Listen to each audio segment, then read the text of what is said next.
Le Bitcoin vient de nous partager sa clôture weekly et vous allez voir avec moi qu'il y a quand même certains signaux d'affaiblissement à court terme sur le Bitcoin. Donc comme d'habitude, prudence, c'est ce que nous allons voir ensemble dans cette émission spéciale weekly. On va analyser ensemble le Bitcoin, le crypto total, la Bitcoin dominance. On va aller voir un petit peu le DeFi perp, Ethereum ainsi que le dollar. Donc comme d'habitude les amis, si le menu vous plaît, restez avec moi jusqu'au bout de cette émission parce que c'est ce qu'on va aller voir tout de suite. Even when you feel low, you can still go. Even when you feel slow, you can still go. Even when there's no hope, you can still go. I never answer to no, man, I still go. Go, go, go, go, go, go, go, go, go, go, go, go, yo, go, go, go. Hello à toute la team Logique, ravi de vous retrouver dans cette nouvelle analyse du marché crypto-monnaie. On est aujourd'hui le lundi 3 avril 2023 et il est actuellement 8h02 à l'heure à laquelle je tourne cette émission. Alors oui, ça y est les amis, potentiellement je fais mon grand comeback. Ça fait une semaine que j'ai pas pu vous faire d'émission, j'ai chopé vraiment une méchante grippe qui m'a collé au lit pendant une semaine. C'était compliqué, j'arrivais pas à travailler, j'arrivais à rien du tout et je vous avoue que c'était un peu chiant parce que je revenais du coup de la Paris Blockchain Week qui a été un moment magique et d'un coup boum, la douche froide, je me prends une semaine où je ne peux rien faire. Donc bon, voilà, je suis désolé de pas avoir pu vous produire de contenu. J'ai essayé d'être un petit peu présent sur le groupe Telegram. Normalement, pour les gens qui sont dans le groupe Telegram, vous avez quand même vu que j'étais présent et n'hésitez pas d'ailleurs pour les personnes qui nous ont pas encore rejoints sur Telegram, c'est totalement gratuit et c'est sans doute aujourd'hui le réseau social sur lequel je suis le plus présent. Je partage le plus d'analyses, le plus ma vision du marché crypto, mais surtout je suis avec vous dans un groupe privé. On peut discuter, ça veut dire que vous posez des questions, je vous réponds, on échange concrètement et ça me fait vraiment super plaisir. Donc voilà, petit aparté fait, on est ici sur Crypto Bubble, donc on va voir un petit peu d'une vision globale sur le marché, qu'est-ce qui se passe et qu'est-ce qui se trame directement en cette ouverture lundi. On voit un Bitcoin avec un retrait de 2,8%, donc il est ici quand même plutôt baissier, on voit quand même un certain signe d'affaiblissement, c'est ce qu'on va voir aujourd'hui en weekly. On a un Ether qui suit évidemment de très près avec moins 2,5%, on voit un BNB aussi avec moins 2,1%, donc ici les trois mastodontes qui sont quand même plutôt baissiers sur cette ouverture de semaine. Polkadot moins 3,6%, Avax moins 4,5%, on a un Solana qui recule de 4,7%, Litecoin avec 2,4% de correction. Bon, on voit quand même que sur cette ouverture lundi, soit on est en train tout simplement d'essayer de créer de la peur et donc faire en sorte que tout le monde se réveille le lundi avec un marché baissier et que finalement on ravale tout ça, soit à l'inverse évidemment on est vraiment ici sur quelque chose qui montre que le Bitcoin et certains altcoins commençaient à s'essouffler. Donc prudence par rapport à ça, une map qui dans son intégralité aujourd'hui est plutôt dans le rouge, mais comme d'habitude on est le matin donc on ne cherche pas forcément à s'y fier immédiatement, mais comme d'habitude c'est un point à prendre en compte. Alors juste avant de vous passer le Scalpex Index les amis, vous le savez, la chaîne est en partenariat avec BitGet depuis le début de l'année 2023, c'est un exchange centralisé qui permet d'acheter, de vendre des cryptoactifs, qui permet aussi évidemment de trader des cryptoactifs avec différents outils, notamment les effets de levier, mais surtout sans KYC. Donc si vous souhaitez passer par BitGet, vous pouvez le faire sans réaliser de KYC et directement créer un compte avec une adresse email, un mot de passe et vous pouvez faire des retraits jusqu'à 50 000 $ par jour. Donc n'hésitez pas, il y a mon lien affilié en description, il vous offre tout un tas d'avantages, notamment 10% de réduction de frais sur tous vos frais de trading et aussi un bonus de bienvenue selon votre dépôt. Et moi aujourd'hui je voulais vous parler du launch pool de BitGet qui est quand même très intéressant. Je sais qu'il y a beaucoup de membres de la team Logique qui aujourd'hui réalisent du staking et qui ont envie potentiellement de se hedger, donc ils ouvrent des positions, mais de l'autre côté ils veulent laisser un peu leur capital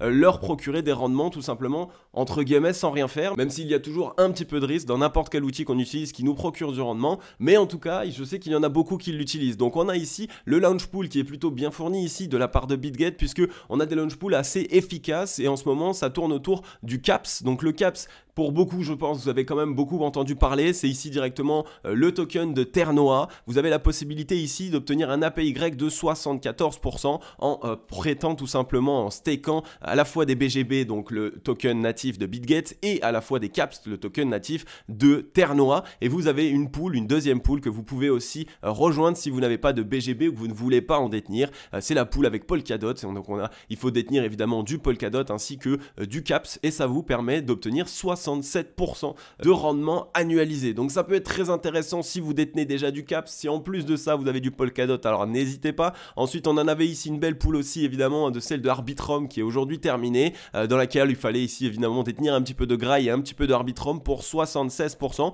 Elle a été terminée, les récompenses ont été distribuées, donc ça a très bien fonctionné. Donc pour les personnes qui aujourd'hui sont tout simplement en train de regarder le CAPS, qui ont investi sur le lancement de ce token, eh bien vous pouvez aujourd'hui via BitGet les poser en staking et obtenir des rendements qui franchement pour du centralisé sont extrêmement intéressants. Donc n'hésitez pas, comme d'habitude vous le savez, c'est comme tout, plus il y aura de monde sur cette pool de liquidité, moins les rendements seront élevés. Donc si vous le souhaitez, n'hésitez pas à rejoindre le launch pool de BitGet.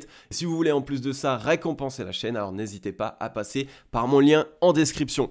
On est ici sur le Scalpex Index, un crypto Fear and Greed dans la joie 63. On est venu faire ici deux retouches, retests de cette borne haute du range et on voit qu'il y a eu quand même pas mal de FOMO, pas mal de personnes qui étaient persuadées qu'on allait casser à la hausse. On est dans la joie 63, on est juste sur la borne haute. Donc certes ici, on a potentiellement une envie dans un premier temps de venir abaisser un petit peu cette joie, cette euphorie qui commençait à revenir sur le marché crypto-monnaie. Donc restons prudents par rapport à ça parce que vous le savez, quand on veut taper un petit peu la psychologie des investisseurs, généralement évidemment on réalise un mouvement assez baissier et on peut le faire surtout de manière très rapide. Un social index sur Up, un market order flow en recherche d'achat fort ce matin. Pour l'instant, rien à dire de plus du fait qu'on est toujours exactement dans le même range. On n'a pas bougé, ça fait presque 2 semaines qu'on est là-dedans. Entre la borne haute aux 28 769 $ et 28 291 $. Et on a la borne basse aux 26 934 $ jusqu'aux 26 518 $. Donc pour l'instant, tant qu'on n'a pas de cassure de la borne haute ou de la borne basse, eh bien qu'est-ce qu'on fait? Comme je vous l'ai expliqué dans l'émission précédente, eh bien on accumule ici des liquidités. Donc ça veut dire qu'il va y avoir des longues et des shorts qui vont s'ouvrir. Les shorts, ils vont commencer à s'accumuler évidemment au-dessus du range, donc là où on va avoir des prix de liquidation, et les longues s'accumulent tout simplement sous le range. Donc ici, les longues qui s'accumulent et il y a des liquidations. La décision sera prise lorsque les market makers auront la décision tout simplement de savoir s'il y a plus d'argent à aller chercher ici ou s'il y a plus d'argent à aller chercher ici. Et tout ça se joue par rapport à la psychologie du marché. Donc si les investisseurs sont trop euphoriques et qu'ils pensent qu'on va casser à la hausse, alors évidemment on va essayer d'aller chercher les liquidités plus bas et on peut faire l'inverse en fonction de la psychologie du marché. Mais quand on voit qu'on est déjà dans la joie 63 alors qu'on est en train de se faire rejeter de la borne haute, il est possible tout simplement de revenir chercher les liquidités longues. Donc surveillons ça, on est dans une disposition ici de M-Top qui s'est validée, donc on a deux M-Top l'un dans l'autre. Je vais vous montrer ça tout simplement. Donc en 4 heures comme d'habitude, hein, ici c'est du court terme. On a ici ce premier M-Top qui s'est validé puisqu'on a cassé la ligne de coût ici des 28 348 $ et on a un deuxième M qui est un peu plus grand entre ce top et ce top avec la cassure de la ligne de coût ici des 27 738 $. Pour l'instant on l'a cassé, on est revenu légèrement la tester. Donc restons prudents par rapport à ça. À court terme on est en train ici de se mettre à nouveau dans une disposition baissière. Assez gros M, on est revenu tester ici avec la mèche, on a récupéré toutes les liquidités précédentes qu'on avait accumulé, on a mis en place les mèches short qu'il fallait. Donc attention, on va dire que les shorts on les a bien sortis. Maintenant on pourrait s'attaquer aux longues et vu cette disposition de double M-Top, dans un premier temps déjà ça pourrait facilement nous permettre d'aller récupérer les liquidités longues sous le range. Donc tout ce qui est ici entre les 26 463 et tout simplement les 26 144 $, faites attention, on pourrait déjà aller les chercher. Et après évidemment surveiller la cassure. Si on casse à la baisse, hein, ici ce range, et bien là on aura un très beau trade pour les traders évidemment, puisque ça pourrait permettre d'avoir ici cassure, le petit pullback, et si par la suite on confirme bien, regardez un petit peu quel type de trade on pourrait avoir. On aurait ici tout simplement pour revenir chercher la prochaine pool de liquidité ici au 23 593, on aurait 10,62% de baisse, on reviendrait en même temps tester le support et après évidemment il y a encore toute une possibilité de revenir chercher entre 15 et 20% de correction sur ce range, cette cassure de range qui pourrait avoir lieu pour aller chercher des longues, et ça je vais vous le montrer en weekly. Donc prudence vraiment sur le marché crypto. On a un Bitcoin qui commence à s'essouffler et on a quand même un range ici qui est, j'ai envie de dire, un peu borné au milieu, enfin un peu posé au milieu de nulle part. Regardez, il tient un petit peu sur pas grand chose. Ici, on n'a pas beaucoup consolidé toutes les zones intermédiaires. Donc restons prudents par rapport à tout ça. Ça pourrait, une fois de plus, venir taper sur les doigts des altcoins. Alors, on passe maintenant sur le Bitcoin en weekly. Donc le Bitcoin en weekly nous a une fois de plus partagé sa clôture, de l'indécision totale. On n'a pas de décision acheteuse qui a été donnée. Bien évidemment, les acheteurs ont essayé de pousser, mais on voit que les vendeurs sont présents et surtout que les acheteurs, eux, commencent à avoir du mal à continuer de pousser. On le voit sur ces deux précédentes mèches, ces deux précédentes clôtures weekly, puisque on a ici tout simplement deux doji, donc un vrai doji et ici ce qu'on pourrait appeler à la limite une toupie. Donc on a deux points hauts évidemment qui ont été cherchés de plus en plus haut, donc ça nous montre quand même qu'on a essayé de chercher à liquider un maximum de short. Le point le plus haut que nous sommes allés chercher en clôture, tout simplement dans la semaine précédente, était 29 224 $. Maintenant, on voit deux mèches complètement revendues ici de la part des vendeurs après un très gros chandelier japonais de décision de la part des acheteurs. Donc ça, c'est plutôt un signal qui nous montre qu'à court terme, les vendeurs sont en train de récupérer la main. Donc on va rester prudent par rapport à tout ça. Maintenant, comme on le voit, tout simplement, ce qui pourrait se passer, c'est qu'en plus de ça, on est ici tout simplement dans une très grosse zone de résistance. C'est potentiellement même la zone de résistance majeure entre les 35 244 $ et les 29 284. On voit que c'était ici une zone de support très importante. Et finalement, quand on l'a cassé à la baisse, c'est devenu une résistance. Donc là, pareil, il va falloir rester prudent par rapport à ça. On est en train actuellement de s'en faire rejeter. Là, au jour d'aujourd'hui, par rapport à cette hésitation, on pourrait avoir un retracement qui nous amènerait déjà dans une grosse zone de concordance et une zone qui, j'ai envie de dire, serait très positive à revenir tester entre les 25 000 $ et les 24 005 $, tout simplement parce que c'est ici, là, comme vous le voyez, la zone de cassure. Donc on était tout simplement dans un range, on s'en est extrait grâce à cette cassure et donc au jour d'aujourd'hui, on ne l'a pas encore retesté. Donc ce serait intéressant que le Bitcoin revienne déjà la retester. Elle concorde en plus de ça avec les 0,382 de Fibonacci du précédent mouvement. Donc ce serait la première zone d'arrêt. Donc ici, il y a vraiment une zone d'intérêt à essayer de revenir chercher, donc entre ces 25 000 et ces 24 000 $. S'ils tiennent, alors ça peut être positif et ça pourrait nous permettre d'essayer de nous relancer et donc de tenir tout simplement des bottoms de plus en plus haut et des tops de plus en plus haut, donc de conserver la dynamique haussière. À l'inverse maintenant, si on vient à rebondir dessus et à casser cette zone, alors comme vous le savez, j'attends toujours un petit retour entre les 20 609 $ et les 18 276 $ qui concordent tout simplement avec la zone de rechargement acheteuse et qui là aussi serait le retest en fait de cette précédente zone, donc tout simplement ici la ligne de coup du double bottom qu'on avait mis en place. On reviendrait la tester pour nous assurer que la dynamique est bien haussière et ensuite on essaye vraiment de relancer tout ça dans un très beau W et donc d'aller cette fois-ci à l'assaut du prochain top. Et le prochain top, les amis, il est quand même assez loin, décorrélé entre les 46 774 $ et les 52 660. Donc ici, le Bitcoin pourrait être en train d'essayer de se retourner légèrement pour concrètement valider une vraie structure de retournement haussière et on en a besoin pour pouvoir vraiment s'affranchir de cette grosse zone de résistance. Donc prudence par rapport à ça. On voit qu'on était revenu non loin ici des 70 de RSI. On a fait un petit excès léger, donc on pourrait tout simplement retracer, revenir tester les 50 de RSI. Ça concorde avec tout simplement la première zone d'arrêt, donc les 50 et les 0,382 seront exactement la même zone. Par contre, si on les casse, eh bien tout simplement, comme je vous l'ai dit, ce serait retour zone de rechargement acheteuse et en même temps, ça permettrait aux acheteurs de récupérer de la force puisque pour rappel, sur le rebond qu'on a réalisé, on a quand même légèrement essoufflé les acheteurs et donc on se retrouve pas très loin ici de la zone de surachat. Donc prudence par rapport à ça. Je rappelle évidemment aussi qu'on est toujours en tendance haussière pour l'instant puisque on a toujours cette trend qu'on a cassée. Donc c'était une trend qui nous maintenait à la baisse ici depuis la fin du bull run, quasiment depuis le 4 janvier 2021.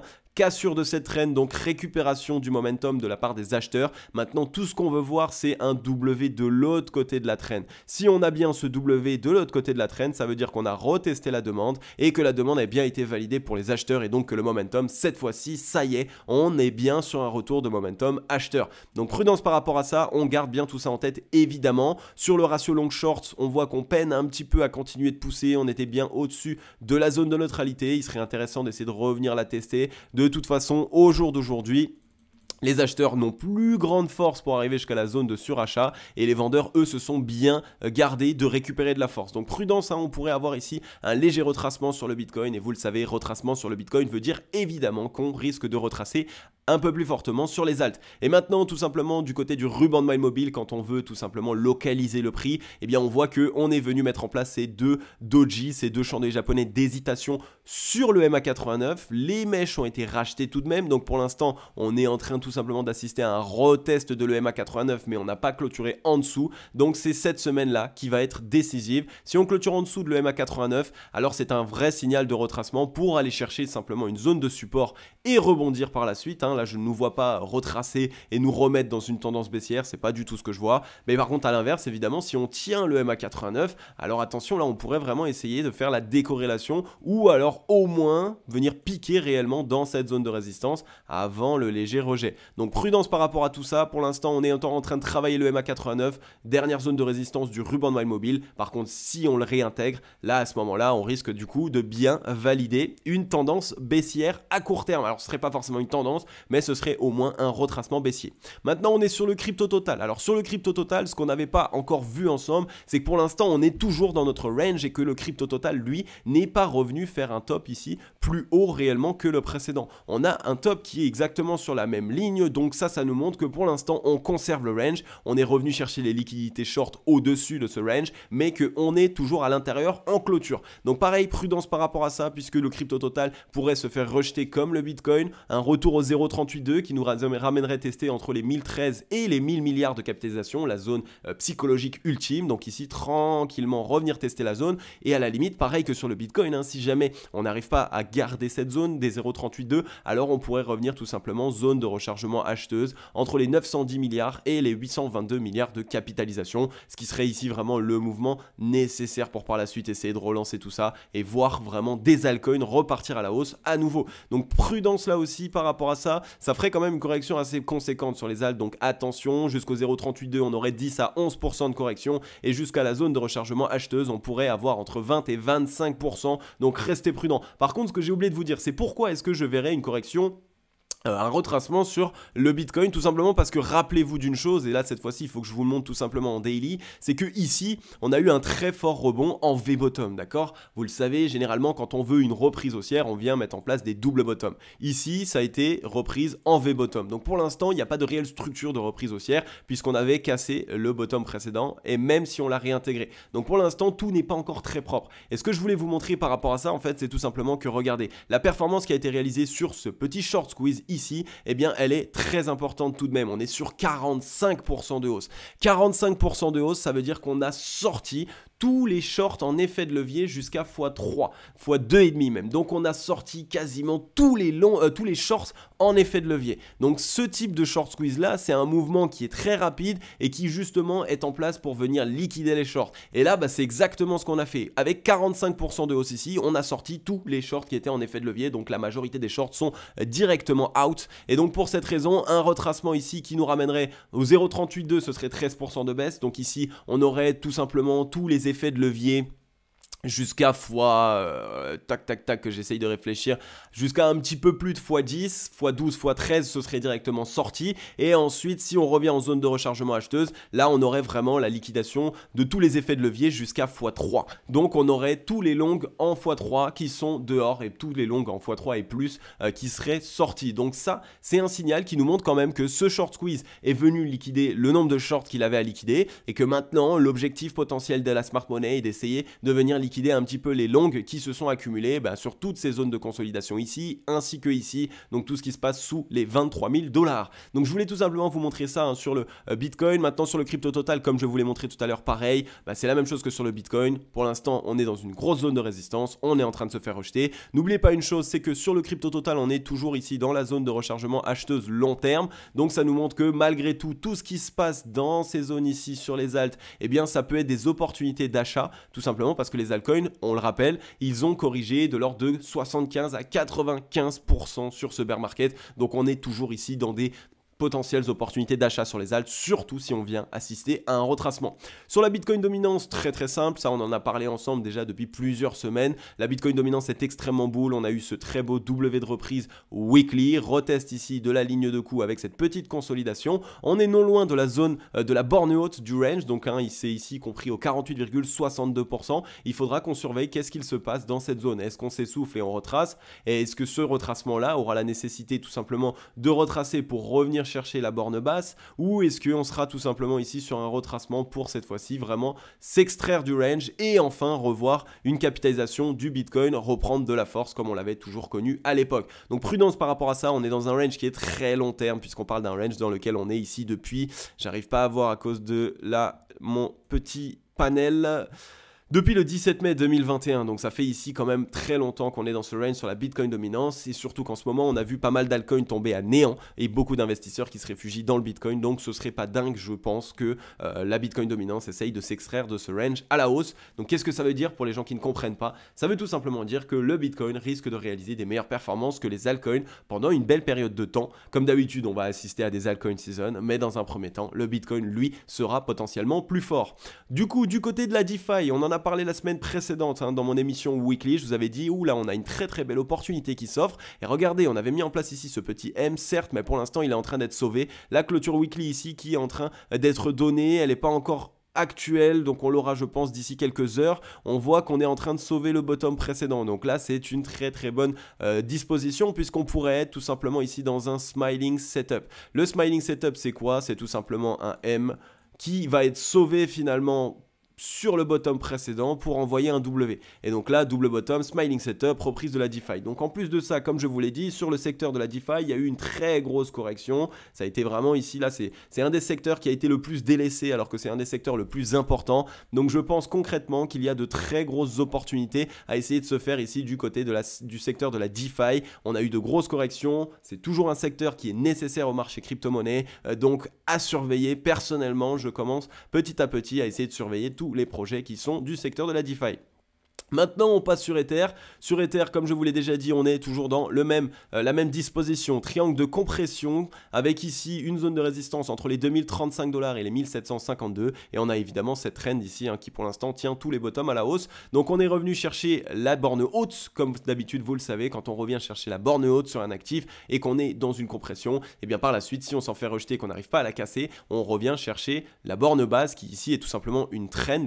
La trend qui pourrait ici, si jamais on se fait rejeter, eh bien tout simplement trouver rebond aux 1332 $. Je verrai évidemment une petite mèche peut-être, essayer de chercher les 1240, 1200 $. J'ai du mal à nous voir descendre plus bas au jour d'aujourd'hui, à moins qu'on ait vraiment une cascade de liquidation sur Bitcoin et donc on a une petite mèche qui repasse sous les 1075 $, 1100 $. Mais laissez traîner des ordres. Sur Ether, on est vraiment ici, si on assiste à cette correction, on peut avoir ici du pain béni vraiment pour essayer d'entrer en position parce que ce sera potentiellement les dernières opportunités. Parce que comme je vous l'ai montré tout à l'heure sur le Bitcoin, si Ether vient faire ça, par la suite, on aura directement le W qui se met en place et enfin la cassure de ce triangle de compression. Et pour vous donner un objectif, tout simplement l'objectif ici de ce triangle de compression, ce serait tout simplement le report ici sur la zone de cassure. Donc je vais mettre la zone de cassure au 1993, ça nous ramènerait déjà aux 3158 $ sur Ether, et ce qui serait pratiquement un petit peu plus de x2 déjà comme performance. Donc ici Ethereum, pareil, on est tout simplement dans cette latéralisation sous forme de triangle de compression. On comprime ici la volatilité, on comprime aussi la force. Les acheteurs sont en train de récupérer, ce serait intéressant de revenir tout simplement ici sur la zone de neutralité et seulement par la suite essayer de voir si les acheteurs se montrent. À ce moment là je pense qu'on pourrait avoir quelque chose d'assez propre. Donc acheter ici c'est pas forcément pour moi le bon moment puisqu'on est quand même dans le top et on est en pleine zone de résistance. Par contre si on vient avoir un retracement, ça pourrait être une très belle opportunité. Maintenant on est sur le dollar. Le dollar, eh bien franchement finalement weekly il est venu sauver sa clôture, donc il n'est pas si bear que ça pour l'instant. En fait on est tout simplement déjà sur la borne haute du grand range dans lequel on était, donc en plus c'était la ligne de coup de ce très gros W. Donc la zone, elle se trouve ici au 103,27 points. Comme vous le voyez ici, en fait, tout simplement en weekly, on est venu tout simplement tester les bottoms. Donc on est actuellement en train de faire 2 bottoms sur cette zone précédente de support. Donc si on le tient bien, ça peut nous permettre de rebondir. En plus de ça, le double bottom qu'on a mis en place, alors je vais vous cleaner ça, on l'a mis en place ici sur le MA89. Donc pour l'instant, on reste dans une dynamique haussière. Pour l'instant, la localisation du prix est toujours haussier. Si on arrive à trouver un rebond, ça pourrait être intéressant. Maintenant, il faudra qu'on regarde qu'est-ce qu'il se passe. Est-ce que c'est un rebond qui revient juste tester la précédente zone de résistance aux 105 points et ensuite on fait un M et on repart à la cave, ce qui est tout à fait faisable. N'oubliez pas que le dollar n'a pas des narratifs très bons en ce moment et la macro dans le dollar n'est pas géniale en fait, tout simplement. Par contre, à l'inverse, si ici on tient bien le W et qu'on casse par contre la ligne de coup des 105,33, à ce moment-là, on a les 0,38,2, les 106,23 qui pourraient être un premier objectif. Et sinon, on pourrait revenir essayer de retester cette zone de résistance entre les 109,52 points et les 111,89 points. C'est tout à fait faisable. N'oubliez pas une chose, évidemment, c'est que quand tout le monde est bearish sur le dollar, bien vous le savez, il y a certaines manipulations de marché qui font que le cours vient d'abord liquider tous les shorts, toutes les personnes qui étaient pessimistes et après seulement on se retourne. Donc prudence par rapport à ça et en plus de ça, on voit que ça ferait un énorme M qui là serait vraiment, j'ai envie de dire, l'âge de guerre qu'on pourrait enterrer sur le dollar et donc on pourrait potentiellement voir un dollar corriger longtemps, pendant peut-être même une année complète. Donc surveillons tout ça. Pour l'instant, le dollar n'est pas moche, comme je vous l'ai dit. La clôture weekly a eu lieu avec ici 2 mèches qui ont été rachetées. Donc des acheteurs, il y en a pour l'instant. On absorbe les liquidités vendeuses, on le voit sur ces 2 bottoms. Donc il y a quand même de la force acheteuse. Prudence par rapport à ça. Vous le savez, si ici le dollar fait ça, le Bitcoin lui fera ça. Donc il se mettra à corriger. Alors est-ce que ce sera une mauvaise chose? Non, comme je vous l'ai dit, c'est un simple retracement sur le Bitcoin. Ça peut nous offrir en plus de ça de très très belles opportunités. Mais ce n'est pas pour autant, évidemment, qu'il faut essayer de FOMO et d'être all-in sur le Bitcoin si on vient avoir un dollar qui rebondit. Bien au contraire, il faudra attendre que le dollar nous montre un vrai signal de top. Ok la team, j'en ai terminé avec cette émission. J'espère vraiment qu'elle vous aura permis d'ouvrir les yeux sur ce qu'il se passe sur le marché crypto-monnaie. Alors, je sais qu'il y a pas mal de personnes qui aimeraient que je sois toujours bull sur le marché crypto et c'est tout à fait normal. Vous l'avez vu, comme normalement vous l'avez compris aussi, je suis très bull sur le marché crypto-monnaie à moyen et long terme. Par contre, tout ce qui va être à court terme, pour l'instant, c'est plutôt baissier. On a un Bitcoin, certes, qui a réalisé des plus hauts, mais il peine à réaliser des plus hauts, vraiment plus hauts. On n'a pas réellement de décorrélation, on a du mal à passer les grosses zones de résistance et en plus de ça, on a fait un gap futur CME et on n'a pas réellement, j'ai envie de dire, fait ce qu'on appelle la rupture pour faire un gap de rupture. Donc attention sur le Bitcoin. En plus, on a un dollar qui est en train d'absorber les liquidités vendeuses. Donc si le dollar se retourne haussièrement, évidemment, eh bien le Bitcoin lui pourrait corriger. Donc restons prudents par rapport à ça et surtout de mon côté, mon but à moi c'est quoi? C'est de vous donner concrètement ce qu'il se passe entre les mains. Donc si je pense qu'il peut y avoir ici une dynamique haussière, évidemment je serai le premier à vous le dire et à essayer de saisir l'opportunité à vos côtés. Mais quand à l'inverse je pense que c'est plutôt baissier, je me dois d'être franc avec vous et donc de vous dire prudence techniquement. Il y a certaines personnes qui sont peut-être trop exposées et donc s'il n'y a pas d'analyste ou d'investisseur comme moi qui vous prévient de potentielles zones tout simplement dans lesquelles le Bitcoin s'essouffle, j'ai envie de dire que vous allez prendre une grosse baffe de plein fouet. Et moi, ce n'est pas du tout mon but. Je veux être franc avec vous, je veux vous partager concrètement mes analyses techniques. Ça passe ou ça casse, mais en tout cas, c'est ce que je fais. Donc, je pense que ça vous plaît. Il y en a beaucoup qui m'ont dit merci de ne pas être permabull et de vraiment ici avoir tout simplement une lucidité pour nous donner des visions, que ce soit bull, que ce soit bear. Le but, c'est de savoir ce qu'il va se passer sur le marché crypto. C'est pas forcément d'avoir toujours une vision bull ou de savoir exactement, ok, le marché va partir à la hausse dans 2, 3, 4, 5 ans. D'accord. Mais qu'est-ce qui se passe dans les 2-3 prochains mois? Eh bien moi mon but c'est de vous partager toutes ces indications. Donc pour les personnes à qui ça plaît, n'hésitez pas à mettre un gros like, un gros commentaire, ça soutient tout à fait la chaîne.